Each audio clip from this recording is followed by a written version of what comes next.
Hello my young friends, good morning. स्वागत है आप सबों का मेरे चैनल में। मैं सुरेश सर फिर एक बार आपके साथ फिजिक्स का नया वीडियो लेकर। आज जो हम वीडियो लेकर के आपके आए हैं वो है ऑप्टिक्स लाइट चैप्टर का। क्लास 10th और 12th को जो इंग्लिश मीडियम के स्टूडेंट्स हैं, चाहे वो सीबीएसई बोर्ड के हो, चाहे जैक बोर्ड के हो, चाहे बिहार बोर्ड के लिए वेरी वेरी मोस्ट इम्पॉर्टेंट है। और ये मेरा रिफ्लेक्शन ऑफ लाइट का पार्ट 2 है। इसके पहले एक हम वीडियो अपलोड कर चुके हैं। अगर आपको समय नहीं मिला होगा, अगर आप नहीं देख पाए होंगे तो उसको आप निश्चित रूप से देख लेंगे। रिफ्लेक्शन ऑफ लाइट से करीब 14 to 16 मार्क्स का क्वेश्चन पूछा जाता है क्लास 12 में, और क्लास 10th में भी पूछा जाता है, क्योंकि बहुत इम्पॉर्टेंट ये पोर्शन है लाइट का। इसलिए आप शुरू से अंत तक वीडियो के साथ बने रहेंगे, और अगर अच्छा लगे तो सब्सक्राइब जरूर कीजिएगा। पहला वीडियो अगर आप नहीं देख पाए होंगे तो जरूर देख लेंगे। आज हम जो लेके आए हैं, पहला वीडियो हमने जो बताया था उसमें जो हमने स्टार्टिंग पॉइंट किया था कि व्हाट मेक्स थिंग्स विजिबल, उसके बाद रिफ्लेक्शन ऑफ लाइट क्या है, वो रेगुलर सरफेस पर कैसे होता है, इरेगुलर सरफेस पर क्या होता है, फिर laws of reflection of light क्या है, नॉर्मल इंसिडेंट्स में एंगल ऑफ रिफ्लेक्शन और एंगल ऑफ इंसिडेंट्स क्या होगा, और फिर angle of deviation for reflected ray का क्या हुआ, उस पर हमने न्यूमेरिकल्स वगैरह भी देखा था। आज दूसरा पार्ट लेके आए हैं, वो है reflection at plane mirror. Plane mirror से रिफ्लेक्शन ऑफ लाइट कैसे होता है। डेली हम लोग सवेरे शाम उठते हैं, कहीं जाते हैं मार्केट, तो उसके पहले एक बार मिरर के सामने खड़ा होते हैं और अपने आप को निहारते हैं। तो वो जो आप जिसमें आप उसको अपने फेस देखते हैं वही है प्लेन मिरर। डेली आपसे उनकी मुलाकात होती है या उनसे फिर आपकी मुलाकात होती है, तो उसमें इमेज का फॉर्मेशन कैसे होता है, किस प्रकार का इमेज होता है, वो सारी बातें हम लोग यहाँ पर देखेंगे एक एक करके। ठीक है, तो आइए हम आपको दिखाते हैं। यहाँ से हमने लिया है आज reflection of light plane mirror part 2। कैसे इमेज फॉर्म करता है उसकी चर्चा हम लोग करते हैं। देखिए, इमेज फॉर्मेशन के लिए कम से कम 2 इंसिडेंट रे चाहिए, जो रिफ्लेक्शन के बाद या तो वर्चुअल वे में कटता है या रियल वे में कटता है, वहीं पर इमेज फॉर्म करता है। तो हमने यहाँ पर देखिए MN, आप खड़े हैं दर्पण के सामने, MN यहाँ पर हमने यहाँ पर इसका नाम N दे देते हैं। तो MN जो है वो एक प्लेन मिरर है। इसके सामने AB देख रहे हैं आप, ऑब्जेक्ट है, ऑब्जेक्ट। तो AB से 2 रे हम यहाँ पर इंसिडेंट करा रहे हैं। एक करा रहे हैं जो सीधे परपेंडिकुलर जा रहा है। तो आप पढ़े, normal ray of light incident करता है तो वो उसी डायरेक्शन में रिफ्लेक्ट होकर के वापस आ जाएगा। तब जब ये रिफ्लेक्ट होगा तो लगेगा कहाँ से आ रहा है, तो हम लोग इसको पीछे बढ़ा देते हैं, डॉट डॉट डॉट, लग रहा है कि यहाँ से कहीं से वो आ रही है। दूसरा रे ऑफ लाइट कहीं से भी ले लीजिए, जितना भी रे ऑफ लाइट इंसिडेंट कराएंगे, एक हमने ले लिया इस तरह से AP रिफ्लेक्शन के बाद वो फिर आ गया यहाँ पर B पॉइंट पर आकर के मिल रहा है। मतलब ये पूरे बॉडी का फ्रॉम टॉप टू बॉटम का ये आ गया इसमें। इस रे को अगर ये मिरर नहीं रहता तो इसको पीछे की ओर, आगे की ओर बढ़ा देते हैं। ये वर्चुअल में जा रहा है, ये रियल में नहीं जा रहा है। और ये जो रिफ्लेक्टेड लाइट है, इसको पीछे की ओर बैकवर्ड हम वर्चुअल में बढ़ाते हैं। ये A पॉइंट पर आके कट रहा है। मतलब A पॉइंट पर कहाँ से रिफ्लेक्टेड लाइट है, A पॉइंट से जो 2 लाइट मिरर पर इंसिडेंट कर रहा है, रिफ्लेक्शन के बाद वो A' पॉइंट पर कट रहा है। मतलब अगर आपका ये पेन देख रहे हैं, अगर ये पेन ये है तो इसका इमेज यहाँ पर यही इसी से रे ऑफ लाइट गया और यहाँ पर आया है, तो इसका इमेज यहाँ बन गया। तो A को हमने दिखा दिया A', और उसी प्रकार ये यहाँ से B वाला भी वापस आएगा तो ये B वाला भी हो जाएगा B'। तो AB आपका क्या हो गया, ऑब्जेक्ट। HO हमने लिख लिया ऑब्जेक्ट का हाइट, H से हाइट, O से ऑब्जेक्ट। इसका इमेज कहाँ बना, A' B', ये इमेज बन गया आपका। और इसको हमने लिखा H height for image, I for image. Mirror से ऑब्जेक्ट का जो डिस्टेंस है, आप देख रहे हैं यहाँ से BO, दैट इज हम लोग कह सकते हैं डिस्टेंस ऑफ ऑब्जेक्ट। और फिर इसका इमेज जो यहाँ बना वो हो गया डिस्टेंस ऑफ इमेज, OB', उसको हम लोग B से लिखते हैं। ठीक है, ये हुआ प्लेन मिरर में इमेज का फॉर्मेशन कैसे होता है। प्लेन मिरर में इमेज का फॉर्मेशन कैसे होता है उस संबंध में ये बातें हम लोग देखें। अब इसका देखिए इमेज का क्या क्या कैरेक्टरिस्टिक्स है, इसके बारे में यही क्वेश्चंस जो यहाँ पर है वो बहुत इम्पॉर्टेंट है और कई बार आपको एमसीक्यू में वगैरह में या फिर कॉम्पिटिटिव एग्जामिनेशन वगैरह में पूछा जाता है। तो देखिए ये जो एडस बीडस इमेज बना है ये रियल कट नहीं है, वर्चुअल कट है। इसलिए इमेज इज वर्चुअल है और इरेक्ट है। इरेक्ट है मतलब सीधा है। इसलिए हम लोग कैरेक्टरिस्टिक्स यहाँ लिखे, देखिए the image is virtual and erect. The image is virtual and erect. दर्पण के सामने आप खड़ा होते हैं तो जितना हाइट आपका दर्पण आपका जितना हाइट है उतना ही इमेज भी आपका उसी हाइट का बनता है। इसलिए यहाँ पर लिखते हैं हम लोग the size of image is equal to the size of object. The size of image मतलब A dash B dash is equal to size of object मतलब A B.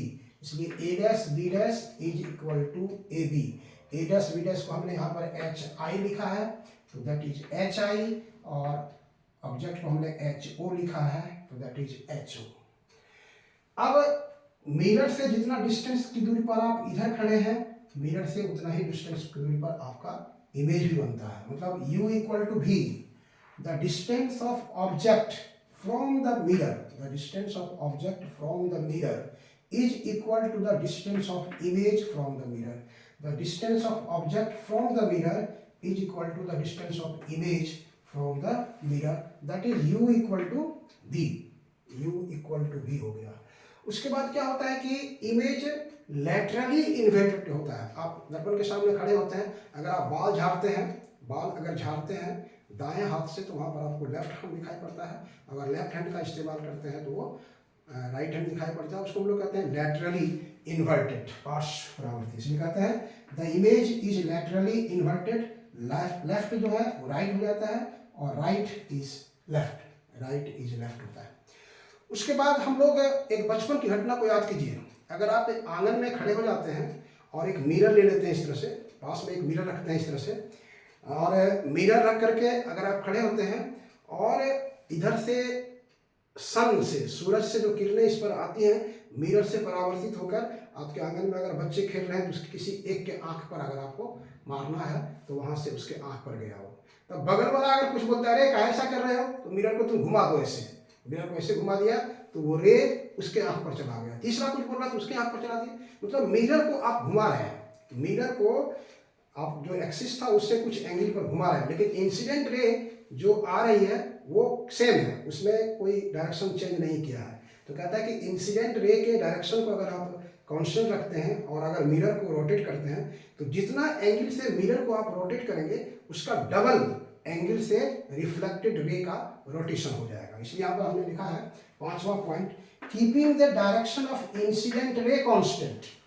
Keeping the direction of incident ray constant if a plane mirror is rotated by an angle theta, then reflected ray is rotated by twice of that angle of theta। मतलब यहाँ पे देखिए एक plane mirror हमने लिया है, ये पहला पोजीशन में है, ये इंसिडेंट रे आया तो ये पहला पोजीशन में रिफ्लेक्ट कर गया। ओके, अब इस प्लेन मिरर को हमने घुमा दिया ऐसे, टू पोजीशन में ले आए, ब्लू वाला लाइन से देखिए, ब्लू वाला लाइन से घुमा के ले आए कितना थीटा एंगल से, तो इस पर रे ऑफ इंसिडेंट के बाद ये इधर मुड़ जाएगी, तो ये हो जाएगा ट्वाइस थीटा। इस पर जो नॉर्मल होगा ये यहाँ से आएगा, इसके लिए नॉर्मल यहाँ पे आएगा, ये इसका नॉर्मल यहाँ पे आएगा, दो नॉर्मल होगा, एक पहले वाले मिरर पर, ये दूसरे वाले मिरर पर, तो ये एंगल जो हो जाएगा वो हो जाएगा ट्वाइस थीटा। पहले के रिफ्लेक्टेड रे और दूसरे के रिफ्लेक्टेड रे के बीच का एंगल ट्वाइस हो जाएगा। इसलिए the keeping the direction of incident ray constant if a plane mirror is rotated by an angle theta, then reflected ray is rotated by twice of that angle of rotation, twice of angle of that theta।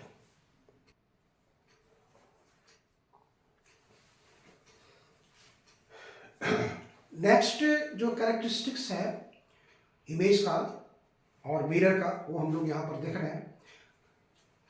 6 number में है the focal length of plane mirror is infinite. क्योंकि यहाँ plane mirror जो हम लोग देख रहे थे ये प्लेन मिरर था और इस पर जो इंसिडेंट रे अगर ऐसे आ रहा है तो यहीं से रिफ्लेक्ट हो जाएगा, ये कहीं इधर मिलेगा नहीं।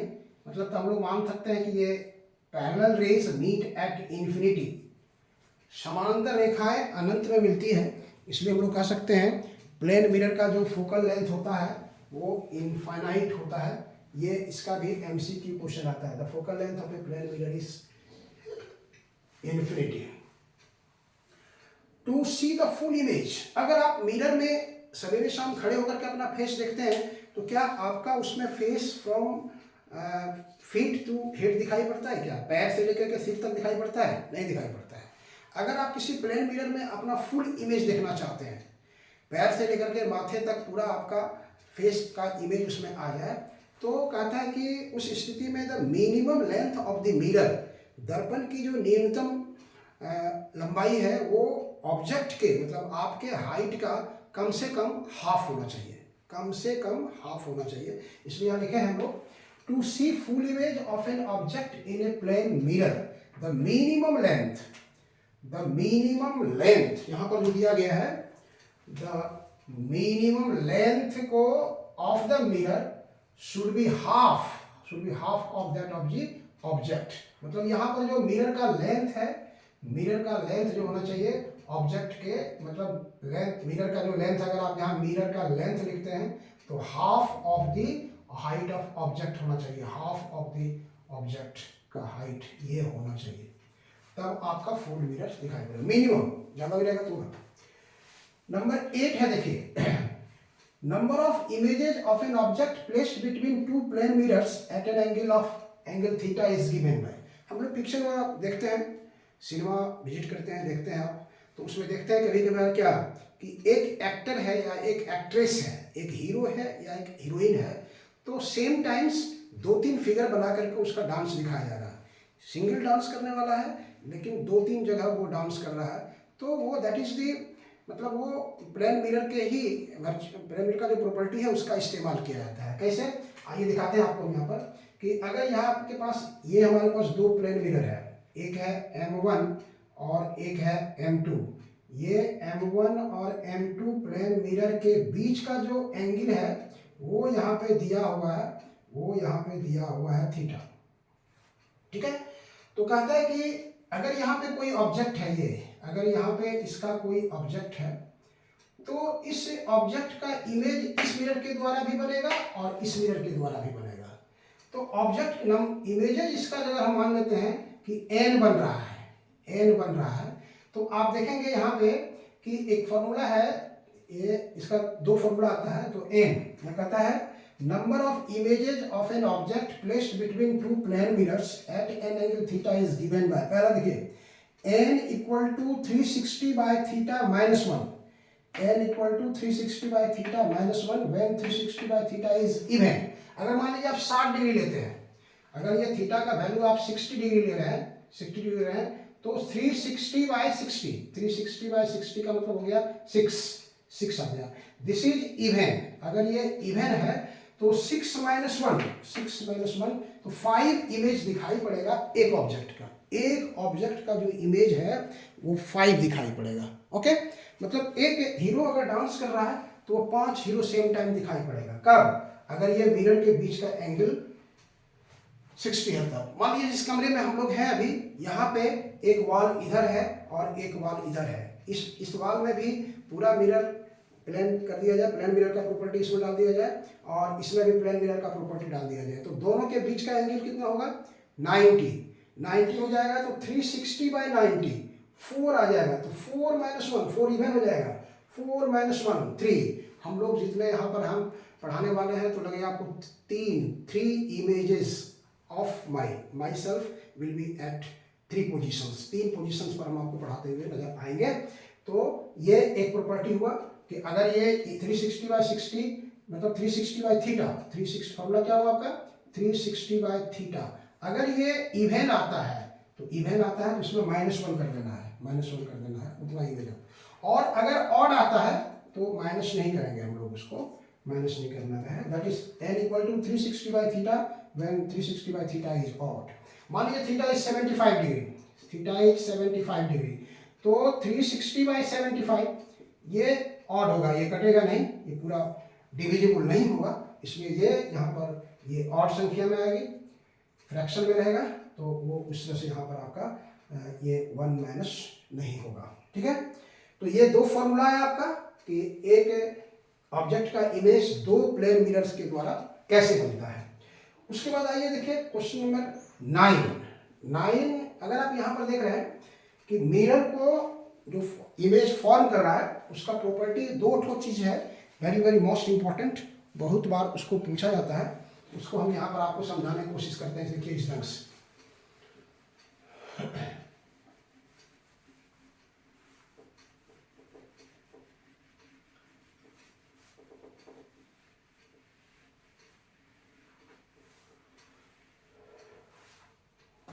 ये देखिए यहाँ पे है प्लेन मिरर, ओके, ये प्लेन मिरर है और यहाँ पे ऑब्जेक्ट है, ये है ऑब्जेक्ट, यहाँ पे इसका इमेज फॉर्म कर रहा है, यहाँ पे इसका इमेज बन रहा है, इमेज बन रहा है। ये डिस्टेंस x है तो ये भी डिस्टेंस x होगा। ठीक है, फिगर क्लियर हो गया। मिरर के सामने एक ऑब्जेक्ट रखा हुआ है जिसका डिस्टेंस x है और इमेज जो फॉर्म कर रहा है उसका भी डिस्टेंस इधर x है, इधर भी इसका डिस्टेंस है। अगर आप इस ऑब्जेक्ट को x डिस्टेंस से डिस्प्लेस कर देते हैं इधर, तो ये भी x डिस्टेंस से इधर आ जाएगा। अगर इसको x डिस्टेंस से अवे कर देते हैं मिरर से, तो ये भी x डिस्टेंस से अवे हो जाएगा इधर। इसलिए कहता है क्वेश्चन नंबर प्रॉपर्टी 9 देखिए, if the image is displaced by x, sorry यहां इफ द ऑब्जेक्ट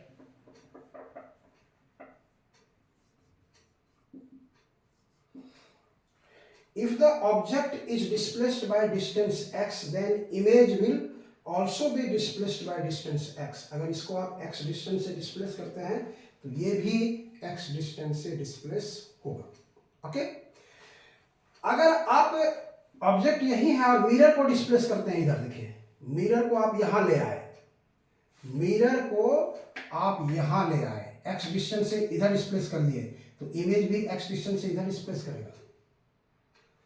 तो इसका जो डिस्टेंस यहां से हो जाएगा उसका ट्वाइस हो जाएगा, दो गुना हो जाएगा। पहले तो x डिस्टेंस पर था ही और ये आगे बढ़ गया उधर तो x डिस्टेंस और बढ़ जाएगा इधर से।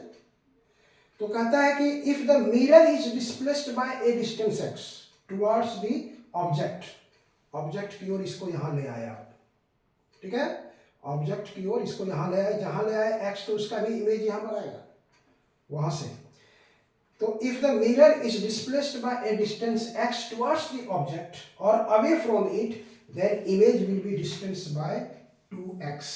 ये x होगा तो ये 2x होगा। कंडीशन है अगर ऑब्जेक्ट डिस्प्लेस कर रहा है तो इमेज में कोई जितना से डिस्टेंस ऑब्जेक्ट करेगा उतना ही डिस्टेंस से इमेज भी करेगा। लेकिन अगर मिरर कर रहा है तो मिरर के करने से मिरर जितना डिस्प्लेस होता है उसका ट्वाइस इमेज डिस्प्लेस होगा, ऑब्जेक्ट का पोजीशन नहीं चेंज करना चाहिए। ठीक है, तो ये कहानी थी हम लोग का रिफ्लेक्शन ऑफ लाइट का पार्ट 2 प्लेन मिरर्स। अगर आपको अच्छा लगता है तो लाइक सब्सक्राइब जरूर कीजिए ताकि मेरा भी मोमेंटम बना रहे और एनर्जेटिक होकर next video reflection of light part 3 spherical mirrors में हम आ रहे हैं। ठीक है, तब तक के लिए बहुत बहुत धन्यवाद, थैंक यू।